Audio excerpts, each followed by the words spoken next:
All right, welcome to the Sweet Arts of Fighting Jiu-Jitsu Instructional channel. James and Ryan here. We're going to take you through some concepts straight from Ryan's book. Make sure you go down in the description. It is there. It is on Amazon, and you can pick this up. We're going to go through chapter by chapter and cover the different concepts and principles to up your jiu-jitsu game. First one we're going to cover defensive concepts. This is the shoulder pike, basically being never flat and having your butt in the air. All right, this first concept is going to be about essentially just never being flat and how to not be flat, right? So we always hear the concept of in jiu-jitsu, just never be flat on your back, just because it restricts mobility. There's only one other worse position than never being flat on your back, and that's never being flat on your stomach, right? There is the exceptions, of course, like we may talk about later, doing the stick and all these things. But just the idea of never being flat and how to not be flat. So we're going to use the shoulder pike, or I say get your butt to the ceiling. And what this allows us to do is specifically in guard positions is to allow for better retention. So if I'm, just a quick example, if I'm like playing my guard, it's kind of an open guard, no gi. As soon as James goes around and passes, right, a lot of reaction is this. Go ahead and pass, and they go like this. Everybody turns this way. Like, I'm not flat, but now I'm more in defensive mode, okay? Go back. So always remember that guard should be an offensive position. It's technically not a defensive position. It's offense, right? I have two arms and two legs able to do things together and fight. Essentially, he has his hands to be able to start manipulating things.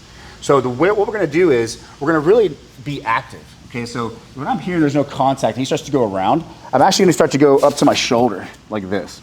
And the reason why I get my butt up in the air is because I want to create space between myself and the floor. Like I'm really like up, okay? People are going to say you're exposing your back. Yes, but I'm obviously pausing here. I'm not going to be hanging out like this doing this unless you get really confident with it, you can.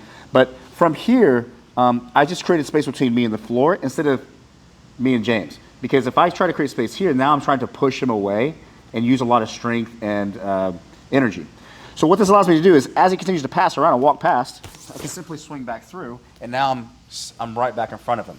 Now I can start to establish connection, which I need to do in guard. Always try to establish connection first, get my hooks and all these things.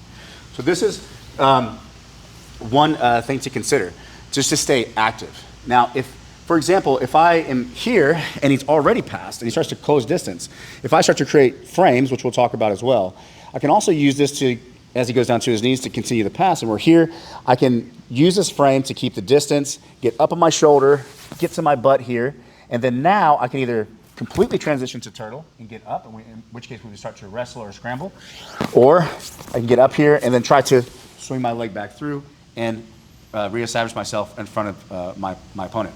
So it's a very simple concept, but a lot of people have a difficult time, especially beginners. I had this under the beginner concept because beginners tend to do this, and they do this, and they do this, right? And this is typically a losing battle against anybody skilled. You're gonna do this, and now I'm defensive. But if we do this again, he goes again, I'm gonna go like this. Now I can reset and start to go into attacking positions and be more active. Now what you do with that space and how you advance from there is based on your skill level. These are all just simply principles and concepts, right? They're not moves per se. They are moves, but they're designed to be sprinkled out through everybody jiu-jitsu, no matter what level they're at. So that's going to be the pike or having your butt in the air principle.